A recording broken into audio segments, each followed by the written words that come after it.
है कि जिसकी कोई सीमा नहीं महाराज। लगता सारा मीटिंग यहीं पर ही प्रारंभ हो रहा है और यहीं से महाराज कुर्सी की निर्णय होना है। लेकिन भगवान का नाम जब बोला जाएगा तो महाराज आवाज नहीं आती है, तो बीच बीच में भगवान के नाम का जरूर कीर्तन करते रहना चाहिए। एक बार पुनः बोले, हरे राम राम राम हरे हरे, हरे कृष्णा कृष्णा कृष्णा हरे हरे। अब महाराज ऐसा सुंदर उत्तर देते हैं। कपिल जी महाराज कहते हैं, वहां आपको मैंने समझा दिया, यही जीवन का सूत्र है और जीवन में आपको जो चीज चाहिए वो चीज आपको मिल जाएगा। अष्टांग योग का वर्णन करते, निरूपण करते हैं।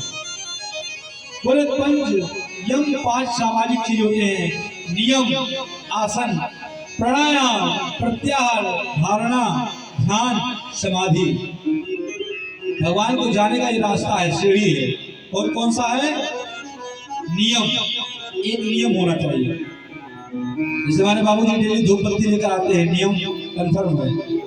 नियम आसन बैठने का, प्राणायाम अनुलोम विलोम और अल्पाहार, भोजन कम से कम करें। ये नहीं कि गले के ऊपर तक भोजन कर लेंगे, कच्ची ढेकार आए महाराज, बैठ भी ना पाएगा तो भजन नहीं हो पाएगा। यहाँ बैठना मुश्किल हो जाएगा, इसलिए स्वल्पाहार लेना चाहिए। इसलिए फलाहार हम लोग रहते हैं। क्यों बाबा फलाहार हम लोग क्यों रहते हैं? स्वस्थ और प्रशस्त रहें। हमारा चावल खाएंगे जमकर, यहाँ केवल आलस आएगा, सोएंगे बस। फिर बोले धारणा, ध्यान और समाधि। समाधि कब लगाना चाहिए? जब मंदिर में बैठे हो तब नहीं, जब मंदिर से बाहर हो तब। मंदिर में जब बैठे तो भगवान को देखें, खूब बढ़िया निहारे उनको, अच्छे देखकर प्रणाम करें। दुर्गा जी का ऐसा स्वरूप है, हनुमान जी का ऐसा स्वरूप है, कैसे वस्त्र पहन रखे हैं, कैसे मुरली है, कैसे मुकुट रखा है, कौन से वस्त्र कहाँ धारण है। फिर जब कहीं एकांत में बैठे तो उसी का ध्यान करें। हनुमान जी का मुकुट कैसे है, पीताम्बरी पहन रखे हैं, गदा लिए हुए हैं, सामने कौन सा ग्रंथ रखा है, कैसी भुजाएं हैं, तब कहा गया समाधि। और हम मंदिर में आते हैं तो आंख बंद कर लेते हैं, पूजा करते हैं। नहीं, मंदिर में आंख को खोलकर पूजा कीजिए, उनको देखिए और वो आपको देखिए। जब घर में बैठकर पूजा कीजिए एकांत में, तब अपने आंख को बंद करके उन्हीं का ध्यान कीजिए। उसको बोलते हैं समाधि। समाधि वो नहीं होता है जो आप समझ रहे हैं। समाधि का स्वरूप अलग है। हम लोग क्या समाधि बोलते हैं? ध्यान करना। तो उस स्वरूप को कहते हुए महाराज बड़ा सुंदर वर्णन करते हैं। बोले भगवान का ध्यान चरणों से प्रारंभ करना चाहिए। किससे करना चाहिए? चरणों से। हम लोग सीधे मुख देखते हैं, डायरेक्ट भगवान के चरण नहीं देखते, पहले सीधे मुखमंडल देखे, अब भीड़ में देखकर तुरंत चल दिए, प्रणाम भी नहीं करते। तो बड़ा सुंदर वर्णन है। बोले अगर आपको कष्ट है संसार में, शरीर में, अगर आप कष्ट की निवृत्ति चाहते हैं तो एक मंत्र का जप किया करें, एक माला। इसमें भागवत जी में कहा गया है, कृष्णाय वासुदेवाय हरे परमात्मने प्रणतक्लेशनाशाय गोविंदाय नमो नमः। इस मंत्र को एक माला जपें 108 बार, सारे क्लेशों से आप दूर हो जाएंगे, सारा कष्ट आपसे दूर हो जाएगा।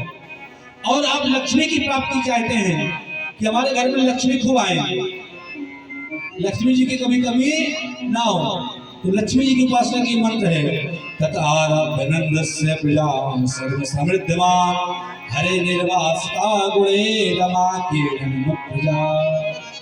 लक्ष्मी जी की उपासना करें तो घर में खूब लक्ष्मी भरी रहेगी महाराज। और समझते हैं जिस बेटी का जल्दी विवाह ना होता हो, उससे परिवार के स्वजन चाहते हैं कि जल्द से जल्द मेरी बेटी का सुंदर वर मिले, तो उसको माँ गौरी के मंदिर में इस मंत्र को जप करना चाहिए। कात्यायनी महामाय महायोगिन्यधीश्वरी नंद गोप सुतमो देवी पतिम ते नमः। जिस बेटी को, जिस बहन को जल्दी विवाह महाराज है, परिवार चाहते हैं विवाह हो जाए, इस मंत्र को जप करना चाहिए।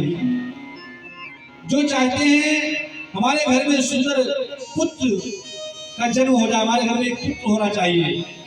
तो भागवत जी में इसका भी मंत्र है, देवकी सुत गोविंद वासुदेव जगतपते देह में तरयो कृष्णमो वामहो शरणं गता। इसका सबका नियम अलग अलग है। आपको मैं मंत्र बता देता हूँ, इसका ये मतलब नहीं कि भैया चालू कर देंगे। इसका नियम है कैसे करना चाहिए, कौन मंत्र किस समय करना चाहिए, किस समय कौन सा मंत्र की आवश्यकता है। अब महाराज जो भाई बंधु जिनका जल्दी विवाह ना होता हो उनके लिए भी है, ऐसा नहीं एक के लिए, दोनों के लिए है। सुंदर चाहते हैं हमको परिवार सुंदर मिले, पत्नी सुंदर मिले, संस्कारवान मिले, तो पत्नी मनोरमा देहे मनोबुद्धानुसारिणे तारणे दुर्ग संसार सागर से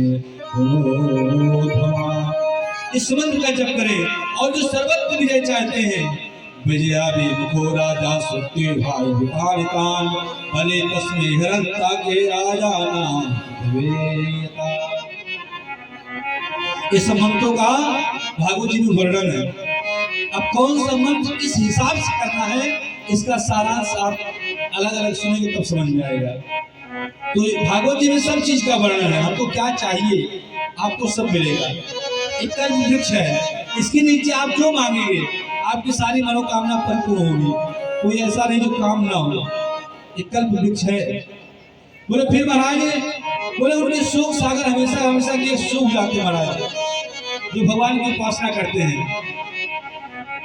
बोले माता देवहूति, प्रभु आपके भक्त कितने प्रकार के होते हैं। कबीर भगवान कहते माँ मेरे भक्त 3 प्रकार के होते हैं। कितने प्रकार के? 3 प्रकार के भक्त होते हैं। प्राकृतिक भक्त जो सिर्फ मंदिर में भगवान को माने वो प्राकृतिक भक्त होते हैं, नंबर 1। जो मंदिर में केवल भगवान को माने। और मध्यम होते हैं जो मंदिर के साथ में साधु संतों महापुरुषों में भगवान का दर्शन करें, वो मध्यम के भक्त होते हैं। और जो सबसे उत्तम है वो सर्वत्र भगवान का दर्शन करे, वो सर्वश्रेष्ठ भक्त होते हैं। 3 प्रकार के भक्त संसार में कहे गए। अहम सर्वेषु भूतेषु भूतात्मा अवस्थितः सदा नमवज्ञायमामर्त्यां कुरुते चारुविडम्बनम्। इस संसार की बड़ी विडंबना है भैया। बोले कैसे? बोले मैं सदा सभी प्राणियों में आत्मा रूप में स्थित हूँ। जो मनुष्य मेरी बनाई हुई मूर्ति से द्रोह करता है और अपनी बनाई हुई मूर्ति को प्यार करता है। भाई राम जी को मूर्ति जो बनाया है उससे आप बहुत प्रेम कर रहे हैं, और जो आपको बनाया है उससे आप द्रोह कर रहे हैं, ये गलत बात है। क्योंकि कहते हैं उस मूर्ति में तो कोई न कोई कारीगर बनाया है, वो उसका भाग्य है। एक होता जिसके ऊपर आप चलकर जाते हैं, एक होता दीवार में पत्थर लगा रहता है, और एक होता सामने उसकी आरती पूजा होती है, उसका भाग्य है। अब उसके स्वरूप का वर्णन बहुत ही सूक्ष्म है। अब उसको कितना सहन करना पड़ा है। कान बारीकी से बारीकी महाराज कहीं त्रुटि नहीं होनी चाहिए निखार करने में, और कारीगर लेकिन महाराज सुधार करता है। फिर भी जो पत्थर अपने से बिलक नहीं होता है उसके अनुरूप पड़ा रहता है, वो पूरे रात भर दिन रात पूछता है, और जो थोड़ा सा टूट जाता है वो नीचे बिछाने के काम आ जाता है। इसी तरह हमको जब निखार आएगा तब भगवत भक्त हम बन पाएंगे भैया।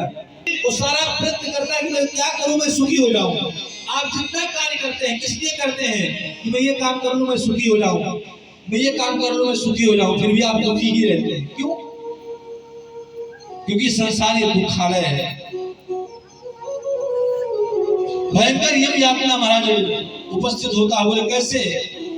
बोले वह कुंभ में उसे त्याग देता है। बोले कैसे त्याग देता है? जैसे किसान बूढ़े बैल को त्याग देता है। जब तक आप संसार के काम के हैं तब तक संसार के लोग आपसे काम लेंगे, और जिस दिन आप संसार के काम के काबिल नहीं रहेंगे उस दिन संसार आपको दूर कर देगा आपके से।